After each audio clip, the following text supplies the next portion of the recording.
ओम शांति। ओम शांति। आज की तारीख है 3 दिसंबर 2020। साकार महावाक्य बाबा कहते, मीठे बच्चे, तुम्हें मनसा वाचा कर्मणा बहुत बहुत खुशी में रहना है। तुम्हें मनसा वाचा कर्मणा बहुत बहुत खुशी में रहना है।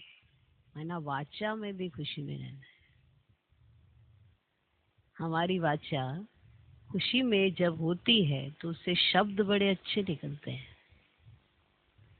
और ये जो खुशी है, ये जब आती है तो मनसा में संकल्प बड़े अच्छे होते हैं और वाचा से शब्द बड़े अच्छे निकलते हैं और हर कर्म श्रेष्ठ होने लगता है। किसी भी कर्म में मुंझाइश नहीं आती है या मूंझना नहीं होता है जब खुशी में होते हैं। और जब खुश होते हैं तो सबको खुश करते हैं। कई बार हम सोचते हैं हमें सबको खुश करना है, पर पहले आप स्वयं खुश हो जाइए, तभी आप सबको खुश कर सकते हैं। आप स्वयं ये याद रखिए कि ना दुख देना है ना दुख लेना है। अगर आप स्वयं भी दुखी होते हैं तब भी आप किसी को खुशी नहीं दे सकते।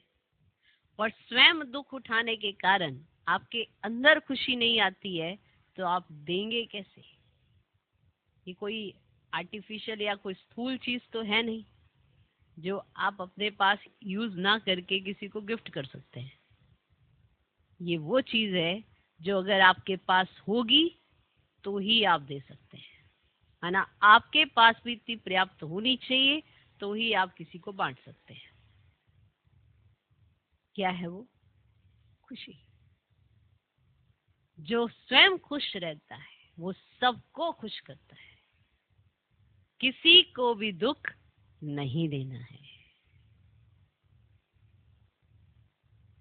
हम मनसा में किसी के लिए व्यर्थ संकल्प चलाते हैं तो मनसा से हम दुख देते हैं, वायुमंडल खराब करते हैं, उससे दुख देते हैं। और अगर हम वाचा से किसी को दुखी करते हैं तो हमारी वाचा भी खुशनुमा नहीं है, हमारे अंदर श्रेष्ठ विचार नहीं है, शुभ भावना शुभ कामना नहीं है, इसलिए वाचा से भी हम दूसरों को ठेस पहुंचाते हैं। तो मनसा वाचा कर्मणा बहुत बहुत खुशी में रहना है। समझ में है? जब आप खुश होते हो तो आप बोलते बड़े मीठे हो, सबसे बड़ा अच्छा व्यवहार करते हो। और जब आप खुद खुश नहीं होते हो तो आप क्या करते हो? हर बात में कोई किसी ना किसी का नून मिर्च जैसे निकालते हैं ना, किसी ना किसी बात पे कुछ ना कुछ निकाल ही देते हो और दूसरे को दुखी कर देते हो। नहीं करते? स्वयं दुखी, दूसरा दुखी, स्वयं खुश, दूसरा खुश। तो सबको खुश करना है, किसी को भी दुख नहीं देना है। कहीं खुद दुखी होते रहते हैं और वायुमंडल खराब करते रहते हैं, परेशान होते रहते हैं, परेशानी सर पे चढ़ जाती है, हैरान परेशान रहते हैं और फिर कहते हैं हमने तो किसी को कुछ कहा ही नहीं। अगर आप स्वयं को भी इतना कुछ कह रहे हैं तो प्रकृति को दूषित कर रहे हैं, और जब प्रकृति को दूषित कर रहे हैं तो व्यक्ति को दूषित कर रहे हैं। तो आप क्या कार्य करने के निमित्त हैं और आप क्या कर रहे हैं? अब आप बताइए। मनसा वाचा कर्मणा बहुत बहुत खुशी में रहना है। इस पे जरूर विचार करना, क्या मैं खुश हूं? अगर मैं खुश नहीं तो इसमें आप ये मत सोचो कि दूसरे ने मुझे दुखी किया इसीलिए मैं खुश नहीं।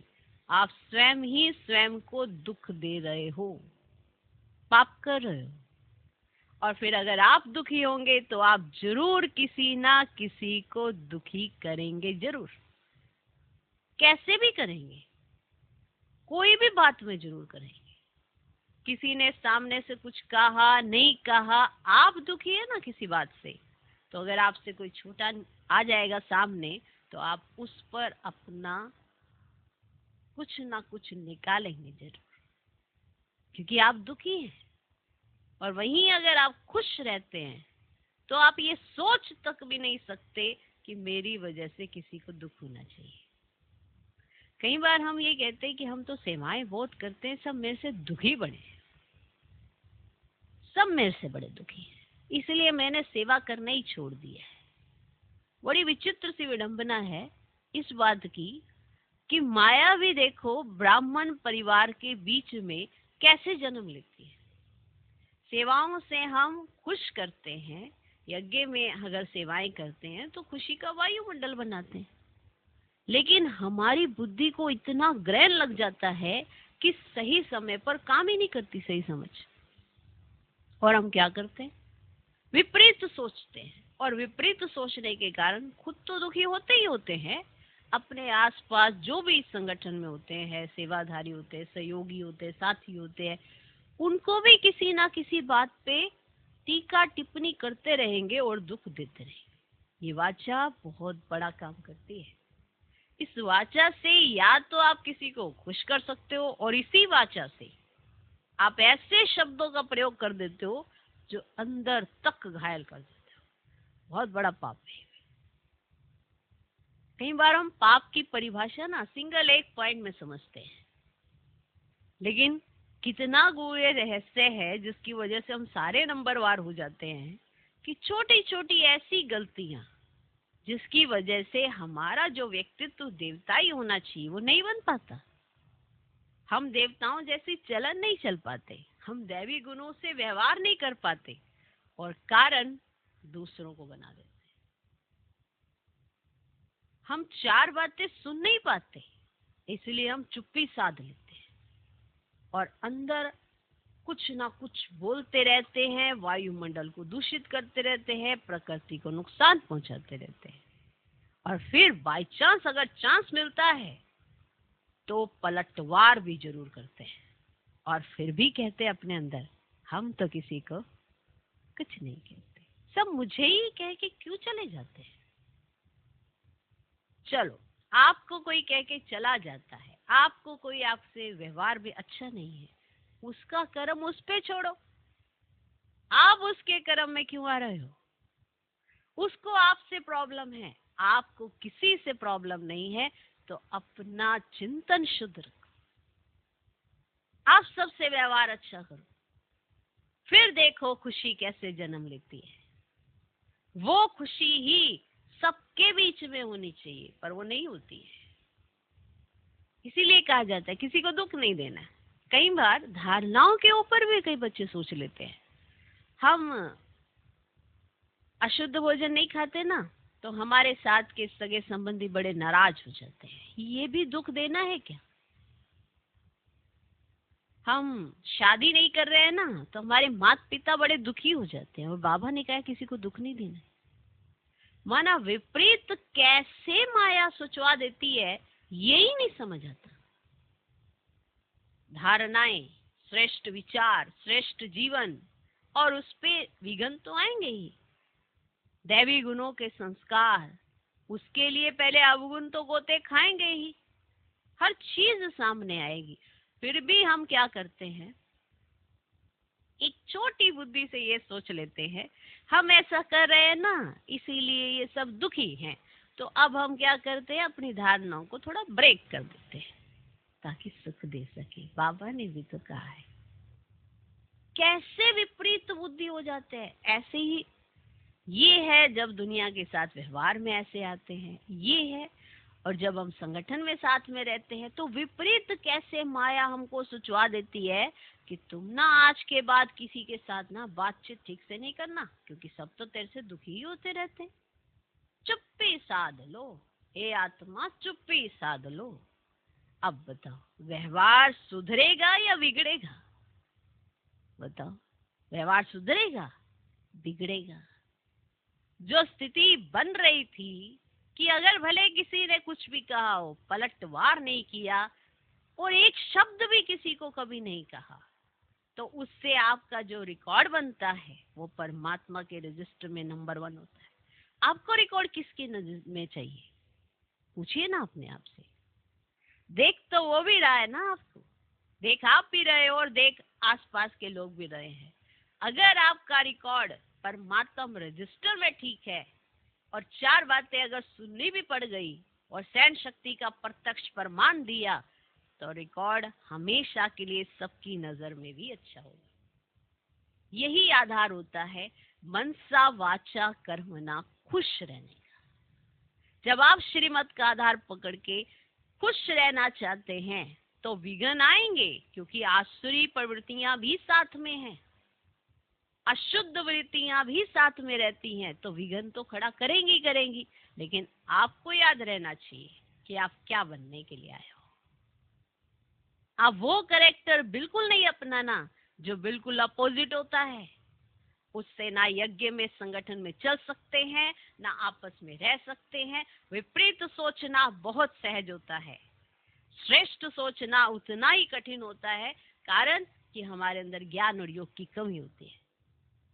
श्रेष्ठ सोचना, जो गलत भी कर रहा उसमें भी सही निकाल लेना, है दोनों बातें उस कार्य में, पर निकालती जो आत्मा है वही खुश रहती है और उसके द्वारा सबको खुशी मिलती ही है। और जो कहते हैं तुम ये सहयोग नहीं देते, वो नहीं करते, वो नहीं, वो उनका चिंतन है। आप दीजिए ना, आप 100% कीजिए, क्योंकि आपका रिकॉर्ड उनके रजिस्टर में है। तब आप जो खुशी बांटोगे ना, वो सदा काल के लिए एक समान रहेगी। आपको कोई चिंता करने की जरूरत नहीं है। कहीं ये सोचते रह जाते हैं हम दूसरों को खुश करें, हमारी वजह से किसी को दुख नहीं होना चाहिए, और खुद दुख उठाते रहते हैं। जो भी उठाओगे वही बांटोगे। अगर खुश रहना चाहोगे तो ही खुशी दे पाओगे, और अगर खुद दुखी हो जाओगे तो किसको भी दुख जरूर दोगे। ये बात तो याद रखना। और अगर खुद खुश होंगे तो सबको खुशी देंगे। दुखी होने के भी कारण होते हैं ना, वो कारण भी तो सारे मिटाने हैं। हृदय अभिमान जागृत होता है, 4 बातें बुरी लगती हैं और फिर हम 4 लोगों को और बुरा बनाते हैं। क्या व्यवहार देवताई हुआ? जरूर चेक करना। तो ये पॉइंट बहुत जबरदस्त है कि मनसा वाचा कर्मणा, बहुत बहुत खुशी में रहना है। मौके तो बड़े आएंगे, दुख देने वाले भी बड़े मौके आएंगे, लेकिन अगर आपके पास इतना स्टॉक है खुश रहने का और आपका चिंतन बड़ा श्रेष्ठ है, आपको कोई दुख नहीं दे सकता। और अगर आपको दुख नहीं हो सकता तो आप किसी को दुख नहीं दे सकते। इसलिए बाबा हमेशा कहते हैं, ना दुख लेना ना दुख देना। देने में तो ऐसा सोच रहे थे कि हमारी वजह से किसी को दुख नहीं होना चाहिए। जो उठाते हैं दुख वो जरूर देते भी होंगे। क्लियर? मनसा वाचा कर्मणा, बहुत बहुत खुशी में रहना है, सबको खुश करना है, किसी को भी दुख नहीं देना है। इसलिए खुश नहीं कर पाते। खुश कैसे करते हैं, खुश क्या होता है, कितना कुछ होता है, क्योंकि जब हम संगठन में रहते हैं हर एक के विचार अलग अलग होते हैं, स्वभाव संस्कार अलग अलग होते हैं। इसे एक्सेप्ट करके फिर भी व्यवहार में सही रहना, माना अपना रिकॉर्ड बाबा की नजर में ऊंचा रखना। बाबा भी तो जानते हैं ना इसके सामने ये पेपर आएंगे, लेकिन अब ये कैसे निकलती है आत्मा? क्या अपना चिंतन शुद्ध बनाती है या अशुद्ध बनाती है? कैसे कैसी आत्माएं इसके सामने पेपर लाएंगी? क्या फिर भी ये क्रॉस कर जाती है?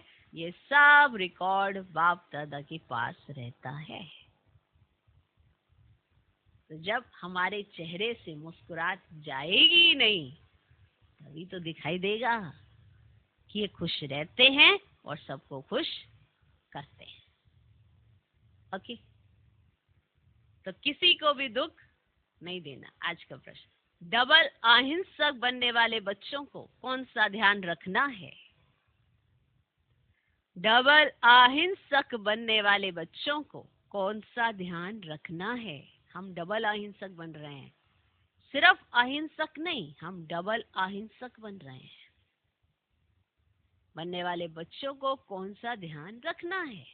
उत्तर, नंबर 1, ध्यान रखना है कि ऐसी कोई वाचा मुख से ना निकले जिससे किसी को भी दुख हो, क्योंकि वाचा से दुख देना भी हिंसा है।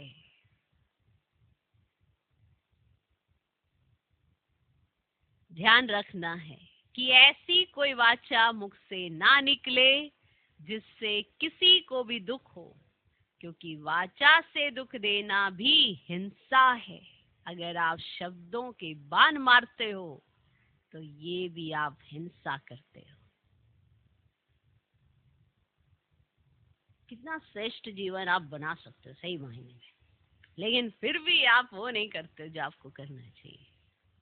यही कसर बाकी है। तो ध्यान रखना है कि ऐसी कोई वाचा मुख से ना निकले जिससे किसी को भी दुख हो, क्योंकि वाचा से दुख देना भी हिंसा है। दूसरा, हम देवता बनने वाले हैं, इसलिए चलन बहुत रॉयल हो। हम देवता बनने वाले हैं, इसलिए चलन बहुत रॉयल हो। खान पान ना बहुत ऊंचा ना नीचा हो। खान पान ना बहुत ऊंचा ना नीचा हो। जब तक संकल्प नहीं उठता तब तक वाचा कैसे काम करेगी? संकल्प उठता है, काम होता है, फिर कहीं जाके वाचा काम करती है। इसीलिए संकल्पों पर ध्यान देने के लिए कहा जाता है कि ऐसा कोई संकल्प ही ना उठे जिससे वाचा अपना कर्म करने लगे। इसीलिए ध्यान रखना कि ऐसी कोई वाचा मुख से ना निकले। तो ध्यान रखना है कि ऐसी कोई वाचा मुख से ना निकले जिससे किसी को भी दुख हो, क्योंकि वाचा से दुख देना भी हिंसा है।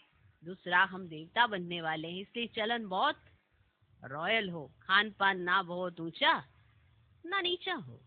आज का गीत है निर्बल से लड़ाई बलवान की। ये कहानी है दिए और तूफान की। जितना तूफानों से अपने आप को निकालेंगे, सबसे पहली बात याद रखना कि कोई तूफान आपके ऊपर ही नहीं आ रहे हैं, ये सबके ऊपर आते हैं। ये विचारों के तूफान है, कहीं अच्छी बातों के, कहीं बुरी बातों के, यही तूफान चलते रहते हैं।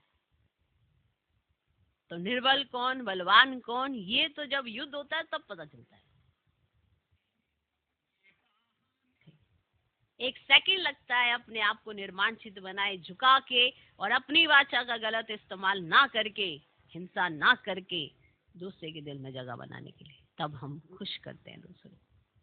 ये जरूर अपने ऊपर कमांड होनी चाहिए। 3-4 दिन से बाबा लगातार इस पे ध्यान खिंचवा रहे हैं कि आपको संगठन में कैसा होना चाहिए, आपस में कैसा होना चाहिए, और मीठा मीठा होना चाहिए। ये जो बात हो रही है इतने दिनों से, उसका मूल कारण क्या है कि बच्चों के अंदर कुछ ना कुछ ऐसा घुसा हुआ है जो निकल नहीं रहा है, जिसकी वजह से भगवान को रोज समझाना पड़ रहा है। ठीक। ओम शांति। मीठे मीठे सिकिलधे बच्चों को बाप रोज रोज पहले समझाते हैं कि अपने को आत्मा समझ बैठो और बाप को याद करो। कहते हैं ना, टेंशन प्लीज, ये समझो। तो बाप कहते हैं एक तो अटेंशन दो बाप की तरफ। बाप कितना मीठा है। उनको कहा जाता है प्यार का सागर, ज्ञान का सागर। तो तुमको भी प्यारा बनना चाहिए, तुमको भी प्यारा बनना चाहिए। अब ये प्यारे बनोगे श्रेष्ठ चिंतन से, वाचा का अच्छा इस्तेमाल से। तुमको भी प्यारा बनना चाहिए। मनसा वाचा कर्मणा, हर बात में तुमको खुशी रहनी चाहिए। कोई को भी दुख नहीं देना है। बाप भी किसी को दुखी नहीं करते हैं। बाप आए ही है सुखी करने। तुमको भी कोई प्रकार का किसको दुख नहीं देना है। कोई भी ऐसा कर्म नहीं करना चाहिए, मनसा में भी नहीं आना चाहिए। परंतु ये अवस्था पिछाड़ी में होगी। कुछ ना कुछ कर्मेंद्रियों से भूल होती है। अपने को आत्मा समझेंगे, दूसरे को भी आत्मा भाई देखेंगे, तो फिर किसको दुख नहीं देंगे। खुद को आत्मा समझेंगे, दूसरों को आत्मा समझेंगे, तो किसको दुख नहीं देंगे। शरीर ही नहीं देखेंगे तो दुख कैसे देंगे। इसमें गुप्त मेहनत है। ये सारा बुद्धि का काम है। अभी तुम पारस बुद्धि बन रहे हो। तुम जब पारस बुद्धि थे ना, तो तुमने बहुत सुख देखे। तुम ही सुखधाम के मालिक थे ना। ये है दुखधाम। ये तो बहुत सिंपल है। वह शांति धाम है हमारा स्वीट होम। फिर वहां से पाठ बजाने आए हैं। दुख का पाठ बहुत समय बजाया है, अब सुखधाम में चलना है, इसलिए एक दो को भाई भाई समझना है। आत्मा आत्मा को दुख नहीं दे सकती। अपने को आत्मा समझ, आत्मा से बात कर रहे हैं, आत्मा ही तख्त पर विराजमान है। यह भी शिव बाबा का रथ है ना। बच्चियां कहती हैं हम शिव बाबा के रथ को श्रृंगारते हैं, शिव बाबा के रथ को खिलाते हैं, तो शिव बाबा ही याद रहता है। वह है ही कल्याणकारी बाप। कहते हैं मैं 5 तत्वों का भी कल्याण करता हूँ। वहां कोई भी चीज कभी तकलीफ नहीं देती। यहाँ तो कभी तूफान, कभी ठंडी, कभी क्या होता रहता है। वहां तो सदैव बहारी मौसम रहता है, दुख का नाम ही नहीं। वे है ही हेवन। बाप आए हैं तुमको हेवन का मालिक बनाने। ऊंचते ऊंच भगवान है, ऊंचते ऊंच बाप, ऊंचते ऊंच सुप्रीम टीचर भी है, तो जरूर ऊंचते ऊंच ही बनाएंगे ना, बनाएंगे ना। तुम ये लक्ष्मी नारायण थे ना, ये सब बातें भूल गए हो। ये बाप ही बैठ समझाते हैं। ऋषियों मुनियों आदि से पूछते थे आप रचयिता और रचना को जानते हो, तो नेति नेति कह देते थे। जबकि उनके पास ही ज्ञान नहीं था, तो फिर परंपरा कैसे चल सकता। बाप कहते ये ज्ञान मैं अभी ही देता हूँ, तुम्हारी सदगति हो गई, फिर ज्ञान की दरकार नहीं, दुर्गति होती ही नहीं। अब सत्यु को कहा जाता है सदगति, अब यहाँ है दुर्गति, परंतु यह भी किसको पता नहीं है कि हम दुर्गति में हैं। अब बाप के लिए गाया जाता है लिबरेटर, गाइड, खेवैया। अब विशेष सागर से सबकी नैया पार हो करते हैं। अब उसको कहते हैं क्षीर सागर। विष्णु को क्षीर सागर में दिखाते हैं। ये सब है भक्ति मार्ग का गाया। बड़ा बड़ा तालाब है जिसमें विष्णु का बड़ा चित्र दिखाते हैं। बाप समझाते तुमने ही सारे विश्व पर राज्य किया है, अनेक बार हार खाई और जीत पाई है। बाप कहते काम मां शत्रु है, उन पर जीत पाने से तुम जगत जीत बनेंगे, तो खुशी से बनना चाहिए ना, बनना चाहिए ना। भलग्रस्त व्यवहार में, प्रवृत्ति मार्ग में रहो, परंतु कमल पुष्प समान पवित्र बनो। अभी तुम कांटों से फूल बन रहे हो, समझ में आता है ये है फॉरेस्ट ऑफ थॉर्न्स, माना कांटों का जंगल। एक दो को कितना तंग करते हैं, मार देते हैं। तो बाप मीठे मीठे बच्चों को कहते हैं तुम सबकी अब वानप्रस्थ अवस्था है, छोटे बड़े सबकी वानप्रस्थ अवस्था है। तो वाणी से परे जाने के लिए पढ़ते हो ना। तुमको अभी सदगुरु मिला है, वे तो वानप्रस्थ में तुमको ले ही जाएंगे। अब यह है यूनिवर्सिटी। भगवान वाच है ना, मैं तुमको राजयोग सिखलाकर राजाओं का राजा बनाता हूँ। जो पूज्य राजाएं थे वही फिर पुजारी राजाएं बनते हैं। तो बाप कहते बच्चे अच्छी रीति पुरुषार्थ करो, दैवी गुण धारण करो, भल खाओ पियो, श्रीनाथ द्वारे में जाओ, वहां घी के माल ढेर मिलते हैं। अब घी के कुएं ही बने हुए। अब खाते फिर कौन है? पुजारी। अब श्रीनाथ और जगन्नाथ दोनों को काला बनाए। अब जगन्नाथ के मंदिर में देवताओं के गंदे चित्र हैं, वहां चावल का हांडा बनाते हैं, वे पक जाने से 4 भाग हो जाते हैं, सिर्फ चावल का ही भोग लगता है वहां पे। सोचो, सिर्फ चावल का भोग लगता है, क्योंकि अभी साधारण है ना। अब है एक ही, दोनों काले काले दिखाए हैं, एक श्रीनाथ द्वारे है और एक जगन्नाथपुरी है, समझे। अब श्रीनाथ द्वारे में तो अब श्रीनाथ द्वारे में तो जी पूछो ना जी, समझे। अब देखो एक गरीब एक साहूकार दिखा है, तो सिर्फ चावल का ही भोग लगता है, क्योंकि अभी साधारण है ना। इस तरफ गरीब और उस तरफ साहूकार। अभी तो देखो कितने गरीब हैं, खाने पीने को कुछ नहीं मिलता है। सत्संग में तो सब कुछ है। और बाप आत्माओं को बैठ समझाते हैं शिव बाबा बहुत मीठा है, बहुत मीठा है। वे तो है निराकार। प्यार आत्मा को किया जाता है ना, आत्मा को ही बुलाया जाता है। शरीर तो जल गया, उनकी आत्मा को बुलाते, ज्योति जगाते, इससे सीधे आत्मा को अंधियारा होता है। अब आत्मा है ही शरीर रहित, तो फिर अंधियारे आदि की बात कैसे हो सकती। वहां ये बातें होती नहीं। अब ये सब है भक्ति मार्ग। आप कितना अच्छी रीति समझाते हैं। ज्ञान बहुत मीठा है, इसमें आंखें खोल कर सुनना होता है। बाप को तो देखेंगे ना। तुम जानते हो शिव बाबा यहाँ विराजमान है, तो आंखें खोल कर बैठना चाहिए ना। अब बेहद के बाप को देखना चाहिए ना। आगे बच्चियां बाबा को देखने से ही ध्यान में चली जाती थी, आपस में भी बैठे बैठे ध्यान में चले जाती थी, आंखें बंद और दौड़ती रहती थी। कमाल तो थी ना। अब बाप समझाते रहते, एक दो को देखते हो तो ऐसे समझो हम भाई से बात करते हैं, भाई को समझाते हैं। तुम बेहद के बाप की राय नहीं मानोगे, बेहद के बाप की बात नहीं मानोगे, राय नहीं मानोगे। तुम ये अंतिम जन्म पवित्र बनेंगे तो पवित्र दुनिया के मालिक बनेंगे। बाबा वो तो को समझाते हैं।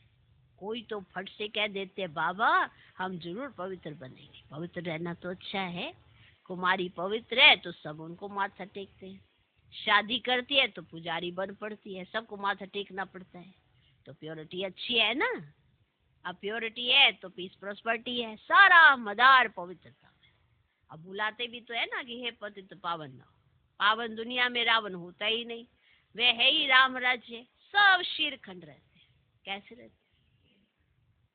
धर्म का राज्य है, फिर रावण कहाँ से आया? रामायण आदि कितना प्रेम से बैठ सुनाते हैं। अब यह सब है भक्ति, तो बच्चियां साक्षात्कार में डांस करने लग पड़ती है।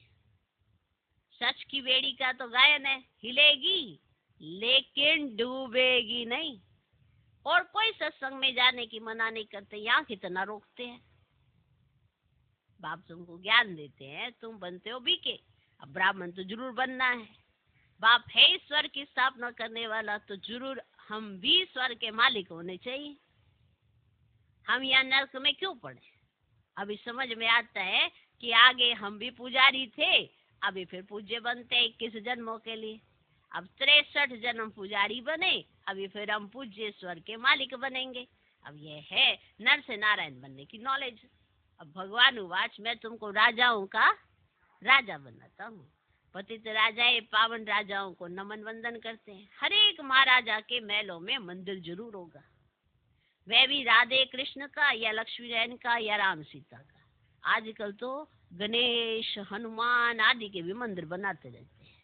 अब भक्ति मार्ग में कितनी अंधश्रद्धा है। अभी तुम समझते हो बरोबर हमने राजाई की, फिर वाम मार्ग में गिरते हैं। अब आप समझाते हैं तुम्हारा ये अंतिम जन्म है। मीठे मीठे बच्चे, पहले तुम स्वर्ग में थे, फिर उतरते उतरते पटाकर पड़े हो। तुम कहेंगे हम बहुत ऊंच थे, फिर बाप हमको ऊंच चढ़ाते हैं। हम हर 5000 वर्ष के बाद पढ़ते ही आते हैं। अब इसको ही तो कहा जाता है ना वर्ल्ड की हिस्ट्री ज्योग्राफी रिपीट। बाबा कहते हैं मैं तुम बच्चों को विश्व का मालिक बनाता हूँ, सारे विश्व में तुम्हारा राज्य होगा। अब गीत में भी है ना, बाबा आप ऐसा राज्य देते हो जो कोई छीन ना सके। अभी तो कितनी पार्टीशन है, पानी के ऊपर, जमीन के ऊपर झगड़ा चलता रहता है। अपने अपने प्रांत की संभाल करते रहते हैं, ना करें तो छोकरे लोग पत्थर मारने लग पड़े। माना बच्चे लोग, वो लोग समझते हैं ये नौजवान पहलवान बन भारत की रक्षा करेंगे, सो पहलवानी अभी दिखलाते रहते हैं। अब दुनिया की हालत देखो कैसी है, रावण राज्य है ना। अब आप कहते ये है ही आसुरी संप्रदाय, तुम अभी दैवी संप्रदाय बन रहे हो। देवताओं और असुरों की फिर लड़ाई कैसे होगी? तुम तो डबल अहिंसक बनते हो, वह है डबल अहिंसक। देवी देवताओं को डबल अहिंसक कहा जाता है, अहिंसा परमो देवी देवता धर्म कहा जाता है। बाबा ने समझा है किसको वाचा से दुख देना भी हिंसा है, समझे? किसको वाचा से दुख देना भी हिंसा है। तुम देवता बनते हो तो हर बात में रॉयल्टी होनी चाहिए, हर बात में रॉयल्टी होनी चाहिए। खान पान आदि ना बहुत ऊंचा ना बहुत हल्का, एक रस, एक रस। राजाओं आदि का बोलना बहुत कम होता है, प्रजा का भी राजा में बहुत प्यार है। यहाँ तो देखो क्या लगा पड़ा है, कितने आंदोलन है। बाप कहते जब ऐसी हालत हो जाती है ना, तब मैं आकर विश्व में शांति करता हूँ। गवर्नमेंट चाहती है सब मिलकर एक हो जाए। भले सब ब्रदर्स तो है, परंतु यह तो खेल है ना। बाप कहते हैं बच्चों को तुम कोई फिक्र नहीं करो, अनाज की अभी तकलीफ है, वहां तो अनाज इतना हो जाएगा, बिगड़ पैसे जितना चाहे उतना मिलता रहेगा। अभी वह दैवी राजधानी स्थापन कर रहे हैं। हम हेल्थ को भी ऐसा बना देते हैं जो कभी कोई रोग होवे ही नहीं, गारंटी है। अब कैरेक्टर भी हम इन देवताओं जैसा बनाते हैं, जैसा जैसा मनुष्य हो ऐसा उनको समझा सकते हैं। अब युक्ति से समझाना चाहिए। ओपिनियन में बहुत अच्छा लिखते हैं, परंतु अरे तुम भी तो समझो ना, तो कहते फुर्सत। तुम बड़े लोग कुछ आवाज करेंगे तो गरीबों का भी भला होगा। बाप समझाते हैं। अभी सबके सिर पर काल खड़ा है। कौन खड़ा है? काल खड़ा है। आजकल करते करते काल खा जाएगा। तुम कुंभकर्ण मिसल बन पड़े हो। अब बच्चों को समझाने में बहुत मजा भी आता है। अब बाबा ने ही ये चित्र आदि बनवाए हैं, दादा को थोड़े ही ये ज्ञान था। तुमको वर्षा लौकिक और पालौकिक बाप से मिलता है, अलौकिक बाप से वर्षा नहीं मिलता है। ये अलौकिक बाप है। देखो कैसे बाप दादा आपस में बताते रहते हैं। अब ये तो दलाल है, इनका वर्षा नहीं है। प्रजापिता ब्रह्मा को याद नहीं करना है, मेरे से तो तुमको कुछ भी नहीं मिलता है। तो ब्रह्मा बाबा कहते मेरे से तुमको कुछ नहीं मिलता, मुझे काय को याद करना। मैं भी पढ़ता हूँ, वर्षा है ही एक हद का, दूसरा वेद के बाप का। अब प्रजापिता ब्रह्मा क्या वर्षा देंगे? ये देखो दोनों आपस में कैसे माना एक दूसरे का बताते हैं। और कभी कभी बीच में बाबा अपने बारे में बताते हैं, मैं क्या करता हूँ, कैसे करता हूँ, कैसे निरंकारिता से। बाबा को नहीं पता था कि बच्चों की समझ कम होगी तो पता नहीं कौन सा पॉइंट कहाँ पकड़ ले। ये तो भगवान की निरंकारिता है, हमें तो याद रखना चाहिए ना कि वो कौन है। इस आधार पर हमारा ऊंचा पद हो सकता है, लेकिन कई बार बच्चे अपने को जो से ज्यादा ही होशियार समझ लेते हैं। सोचते हैं ये तो कुछ नहीं, हम ही सब कुछ है, हमें ज्यादा समझ आ गई है। समझ आई नहीं है, वही ना समझी शुरू हुई है।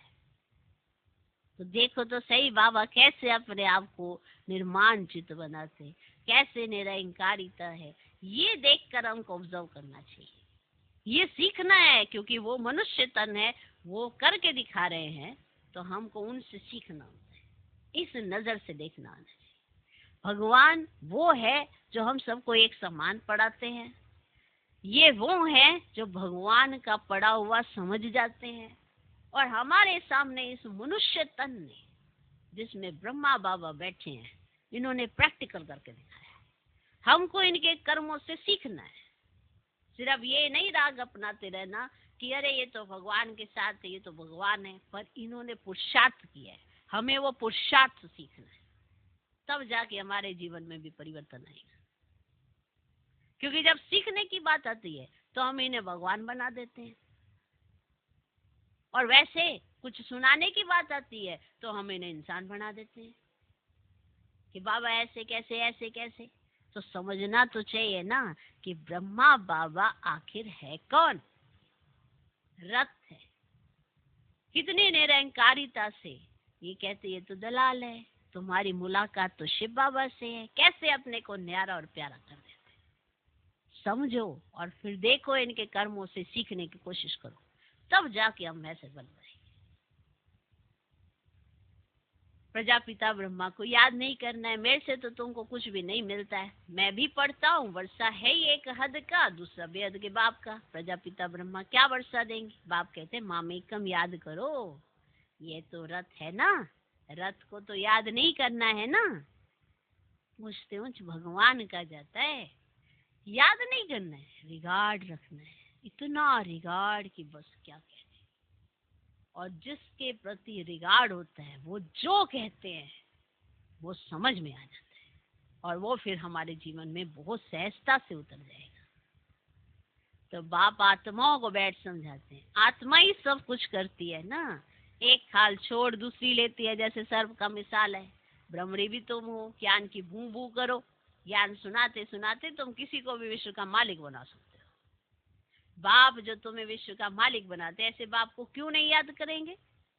अब बाप आया हुआ है तो वर्षा क्यों नहीं लेना चाहिए? ऐसे क्यों कहते हैं कि फुर्सत नहीं मिलती है?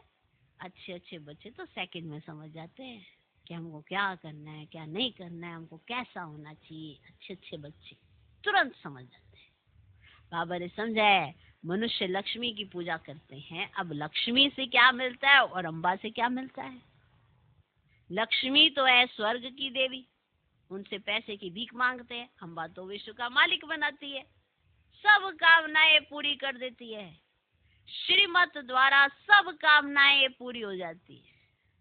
अच्छा, मीठे मीठे सिकिल दे बच्चों प्रति माता पिता बाप दादा का याद प्यार और गुड मॉर्निंग। रूहानी बाप की रूहानी बच्चों को नमस्ते। हम रूहानी बच्चों की भी रूहानी बाप को नमस्ते नमस्ते नमस्ते। Good morning good morning good morning. धारणा के लिए मुख्य सर पहला पॉइंट, इन कर्मेंद्रियों से कोई भूल ना हो, इसके लिए मैं आत्मा हूं, ये स्मृति पक्की करनी है।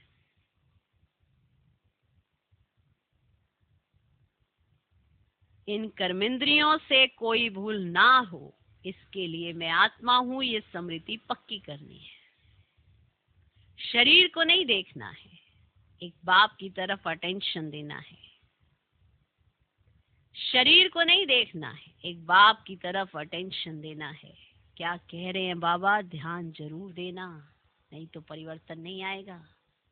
फिर ये कहोगे कि हम में क्यों परिवर्तन नहीं आ रहा? लेकिन जो भगवान समझा रहे हैं इतने दिनों से, आप सुन नहीं पा रहे हो वो क्या कहना चाह रहे हैं। आप सुनो तो सही, तभी तो कर्म श्रेष्ठ करोगे।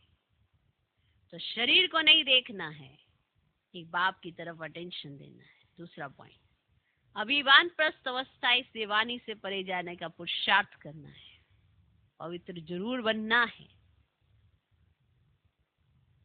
अभी वानप्रस्थ अवस्था है, इस देवानी से परे जाने का पुरुषार्थ करना है, पवित्र जरूर बनना है। बुद्धि में रहे सच की नैया हिलेगी, डूबेगी नहीं। ये निश्चय होता है कि बहुत हलचल मचाने वाले बहुत सारी चीजें आपके आसपास आएंगी, लेकिन आपको डूबना नहीं है, अपने आप को श्रेष्ठ बनाते जाना है। क्योंकि सच की नैया हिलती है, डूबती नहीं है। इसीलिए विघ्नों से घबराना नहीं है। और विघ्न आएंगे भी कहां से? आप कहीं बाहर जा रहे हो कि जो विघ्न आएंगे? घर में ही आएंगे, संगठन के बीच में ही आएंगे। कोई आएगा और देह अभिमान जगाएगा और आपका जग जाएगा। आप भी तो देखो कि आपका देह अभिमान क्यों जाग रहा है। यही तो विघ्न खड़ा किया माया ने। देह अभिमान आए, जब वृत्ति में कभी किसी के प्रति अशुभ भावना नहीं होती है ना, तभी आपकी वाचा भी कटाक्ष नहीं करती है। जो खुशी आज है वो कल होगी नहीं होगी, वो आपके कर्मों पर निर्भर करता है। तो इसलिए जो आज है उसको अच्छे से कैच करो और कैश करो। वो तो आज मौका मिला, कल नहीं मिलेगा तो क्या कर सके। याद रखना, मौके आज हैं, कल नहीं भी रहेंगे। ड्रामा बनी ऐसा जाता है। तो बुद्धि में रहे सच की नैया हिलेगी, आएगा कोई भी हिलाने आएगा, लेकिन डूबेगी नहीं। जब एक बाप को देखोगे ना तो कभी नहीं डूबेगी। इसलिए विघ्नों से घबराना नहीं है। आज का वरदान, अहम और वहम को समाप्त कर रहम दिल बनने वाले विश्व कल्याणकारी भव। अहम और वहम को समाप्त कर रहम दिल बनने वाले विश्व कल्याणकारी भव।